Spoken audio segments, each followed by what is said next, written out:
face of the tongue out of the back of the epiglottis airway and allows us to be able to bag them more efficiently and more effectively.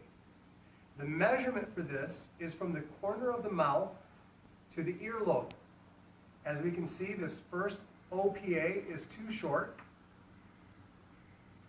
The red colored OPA is more proper for the right size. More appropriate. One of the things that I think you should really pay attention to is, again, oropharyngeal airways are meant for those who do not have a gag reflex. That's why, even though I don't believe they have a gag reflex, and there's some ways to kind of determine that, rub their eyelashes, see if they're awake enough to blink. That's one real simple sign. But we never can be quite sure.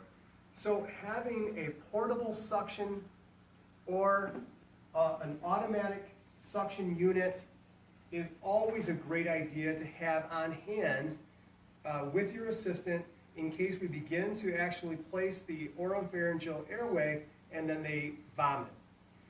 It's also a great way to suck out any saliva, blood, or mucus, anything that's in the back of the airway that could actually obstruct the oxygen circulation from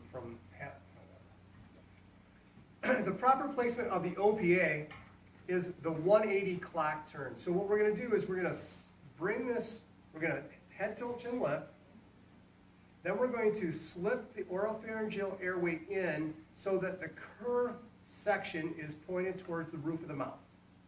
As we push this back towards the back of the mouth, we're going to twist it into place. That should drop the curved section of this oropharyngeal airway right into the back of the throat, the oral pharynx, and help again bring that tongue up a little bit and allow air to pass to the back and around the base of the tongue. They tolerated the OPA just fine, so now we're going to start ventilations with the bag valve mask. One of the things with bag valve mask is that the bag, that's the reservoir that's attached to the bag valve mask, is usually empty when it starts. We want to turn the oxygen on high flow, 15 liters per minute. I like to cover my thumb over the end of the bag valve mask valve, which will help that inflate. Once the bag is fully inflated, now we have the 100% oxygen coming through. Make sure to drop this on the floor first. Through the bag valve ventilation. We bring the mask over the face of the patient, and we start our 1 breath every 5-second ventilations. We're looking at respirating the patient between 12 and 16 breaths per minute. Now, in the meantime, while we're ventilating the patient, the next responder, the other medic on the ambulance, the other paramedic or the other first responder is going to assist us in getting other assessment tools ready. We want to get a blood pressure cuff on. That's nice. That's good. If the patient won't move their arm, you just amputate it. Nice. Jerk it right off there. They got bigger fish to fry. We're going to put a pulse oximeter on their finger.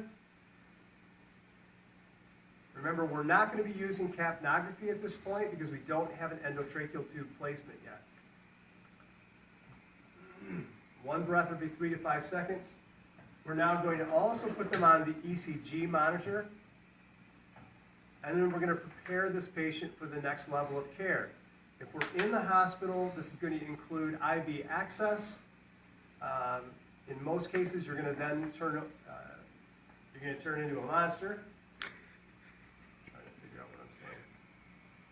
At this point, your hospital has its own protocol to follow. If this were pre-hospital EMS, then we would go ahead and prepare the patient, package them for transportation. As long as they're in respiratory arrest, we're going to start considering endotracheal intubation to protect the airway from vomit or saliva. And we're also then going to be transporting the patient to the nearest receiving hospital appropriate for the care of